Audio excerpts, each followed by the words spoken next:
কোটা সংস্কার আন্দোলন তখনও রংপুরে দাবানলে পরিণত হয়নি, কিন্তু ক্যাম্পাসে ছাত্রলীগের হুঙ্কার, রাতে হুমকি দিনে মারধর, হলগেটে তালা ঝুলিয়ে রাখা সহ নানামুখী চাপের সঙ্গে নির্যাতন বেড়ে যাওয়ায় বিক্ষুব্ধ হয়ে ওঠেন শিক্ষার্থীরা। সরকারের বিভিন্ন গোয়েন্দা সংস্থা থেকে শুরু করে তাদের যে ছাত্র সংগঠন সহ আওয়ামী লীগ, যুবলীগ, তারা আমাদেরকে এই আন্দোলন প্রতিহত করার জন্য লাঠি সোটা এবং দেশীয় অস্ত্রশস্ত্র নিয়ে আমাদের উপর হামলা চালায়। এই জায়গার মধ্যে কয়েকজন মহানগরের ছাত্রলীগও ছিল হামলার সময়, এবং এরা এই পিছন থেকে ইট পাটকেল ছোড়া থেকে শুরু করে এইভাবেই হামলা করছিল। সরকারের শীর্ষ পর্যায়ের দাম্ভিকতা, শিক্ষার্থীদের তাচ্ছিল্য মনোবল ভাঙতে ছাত্রলীগের অস্ত্রের মহড়া এবং ছাত্রছাত্রীদের নির্দয়ভাবে পেটানোয় সংক্ষুব্ধতা আর ঘৃণায় ঐক্যবদ্ধ বাড়ছিল শিক্ষার্থীদের। সাবেক প্রধানমন্ত্রী যে বাংলাদেশের শিক্ষার্থীদের নিয়ে যে একটা কটূক্তি করে, তার জের ধরেই রাতে পুরো হলের শিক্ষার্থীরা তালা ভেঙে বের হতে বাধ্য হয়।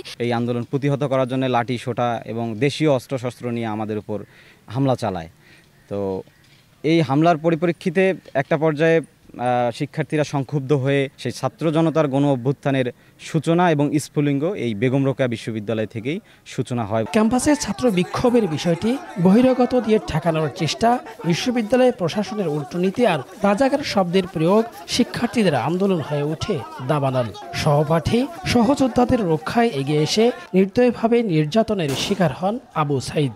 বুলেটের সামনে বুক পেতে রক্ষা করেন প্রিয় সহযোদ্ধাদের। ওখানে আওয়ামী লীগ, যুবলীগ, ছাত্রলীগ, বিভিন্ন টোকাই সহ অনেক অস্ত্রধারী অনেক মানুষ আমরা ক্যাম্পাসের মধ্যে দেখতে পারি। তখন আমাদের পুলিশের সাথে বাকবিতণ্ডা জড়ায় যায়।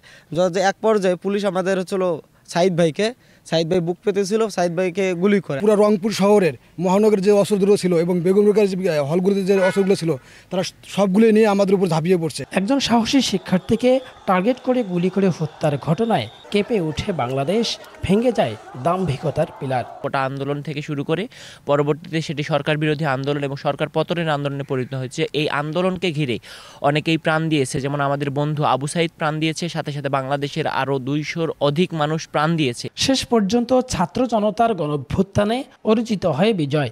আবু সাইদের আত্মত্যাগে পরাধীনতার শৃঙ্খল থেকে মুক্ত হয় পুরো বাংলাদেশ। রফিকুল ইসলাম, দেশ টিভি, রংপুর।